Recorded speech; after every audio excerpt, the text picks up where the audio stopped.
like this company because they do X extra. That's a value add. Corporate expense is your G&A, general and administrative cost, and that's the running the company is the headquarters cost. Usually your human resources and payroll, accounting, anything you're spending on bid and proposal, your legal, your banking and fees. Think about that. People on a contract or people working on a contract, your technical people, they don't care about that. That's the back office. That has nothing to do with me. I am important only in the overhead area. I'm a technical expert. I innovate. We have a system as a company for capturing expert knowledge. We have methodologies in our company for solving problems that nobody else can solve. That's why we are, as a company, the obvious winner. Our value add is it. Keep in mind, in federal contracting, you're going to bid a G&A rate, and you're going to bid a profit rate. Well, the profit rate, there's stuff that comes out of your profit that you're not thinking about. Then in the commercial world, wouldn't come out of profit. It would just be covered, be part of the cost. Government contractors do not get paid for their interest expense. And then there's certain categories of costs that are called unallowable cost. That is like sponsorships, contributions, gifts, alcohol, cost of first class airfare, interest expenses, the biggest one you're going to encounter. But all of once you get down and you calculated all these different costs that go into your wrap rate, you're still going to have to pay. You're still having to pay your interest expense money out of after profit cost. Your federal income tax if you're a C corp. Your federal income tax if you're an S corp usually flows through your company, so it's not that much of a problem. Your federal income tax if you're an LLC may be different situations. Here's GovCon math. Just going to go over this real briefly. The components of your wrap rate are direct labor, the hourly pay rate, the fringe rate, always expressed as a percentage of labor, because every time you hire a new employee, you're paying the payroll taxes. They get leave, they get benefits. And usually you're not really discriminating from one to the other. Now, you might be happy you hire a veteran because they don't have any healthcare costs, but it's still going to be an average fringe rate for everybody in the company. Your overhead rate can be a percentage of labor. It may or may not include fringe. There's two common ways to calculate these wrap rates. They'll always come out to the same bottom line, but it can be pretty confusing if you don't know the difference. Then there are G&A. G&A goes on top of everything else. And then fee is on top of direct labor plus fringe plus overhead plus G&A. I mentioned just a minute ago that there's two methods to calculate these multipliers or bill rates. I call them left and right coast.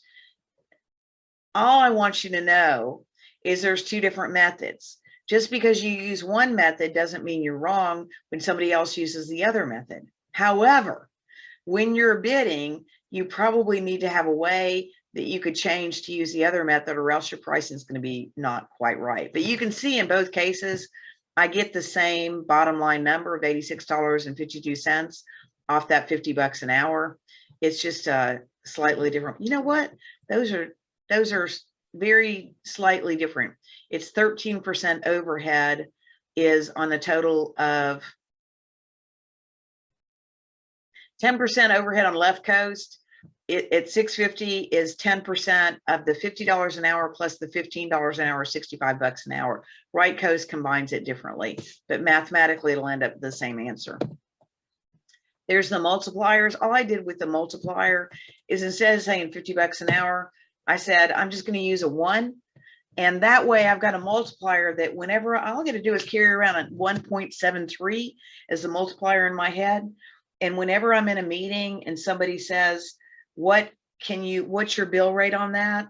I could take the person's pay rate times 1.73 and give them an answer.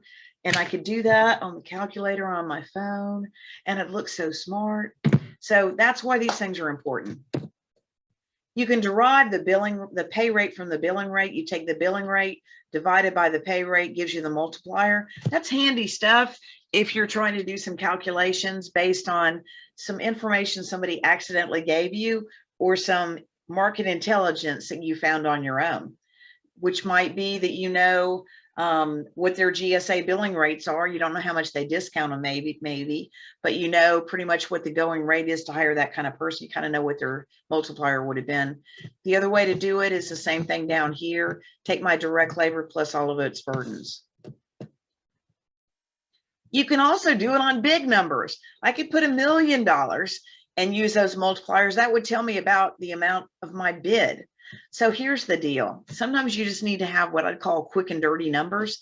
And it might be that you heard this was a 2 million. Let's make it easy. You heard that this was a $1.73 million contract, and you say, how much direct labor am I going to take to do it? I take the 1.73 million divided by the 1.73. That's $1 million worth of direct labor. I can say, well, that's 20 positions at what number would that be? $50,000 a year. You know, these are the ways that you want to use. You want to learn these calculations. You want to learn these formulas so you can adapt them and get better at them than everybody else. Because the way you make money in federal contracting is you learn to win and you learn to get more customers faster and serve broader markets. But in the end, in order to sustain, get momentum, and make money, this is where the rubber hits the road. How do you determine indirect rates? There's some general rules of thumb, anywhere from 10 to 30%. Your overhead, there's something called client side overhead. All you're doing is putting somebody at a government site. You're hardly going to spend anything to support them. Corporate expenses, I say 10 to 18%. What I really want people to understand is don't bid too low, or you won't make any money. You'll lose your shirt. And when you're in the point where you need to grow, you at least need to be making some money, or else you're not going to have enough money, enough cash flow to grow. If somebody says go bid 5% G&A, run the other way. Not going to make any money. 10% is the minimum I would go on G&A. That's the cost of running the company. As you're growing, you have to bring on all that infrastructure cost. A lot of cash spent on that, so you don't want to do that.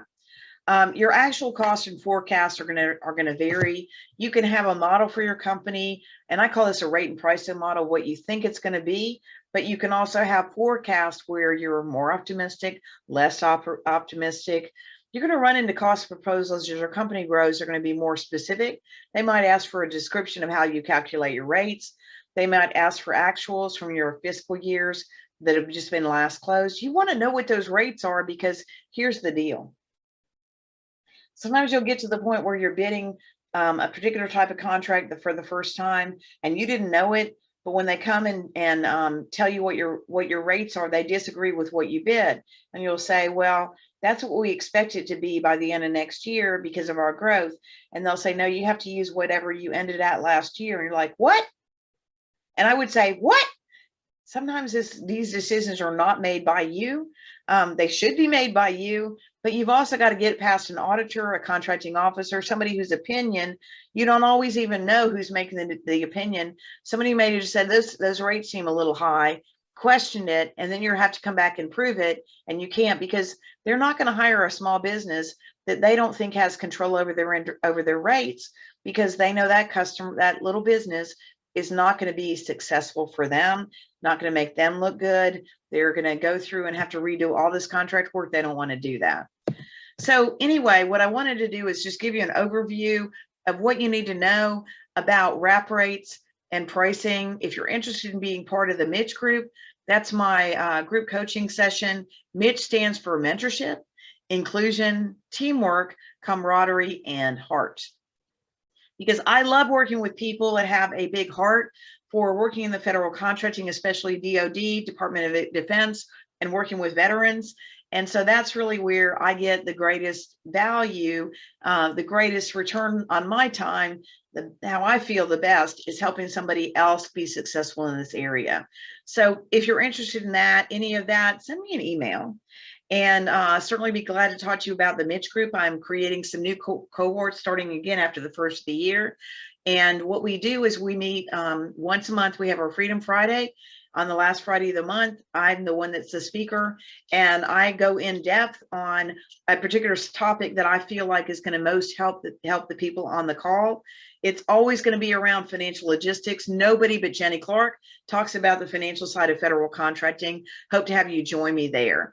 And so thanks so much for being on. By the way, I did have a couple of spreadsheets. I got a wrap rate calculator. If you'll send me an email and you want to copy that wrap rate out calculator, I'd be glad to send it out. I'm also doing some coaching with RSM Federal. If you're looking for one-on-one group coaching sessions, those are usually a couple times a month. There's a fixed fee per month, and you can start or end that at any time. So if you're looking for something more extensive, would love to work with you that way too. So thanks so much for being on, and I look forward to seeing you at a future Freedom Friday.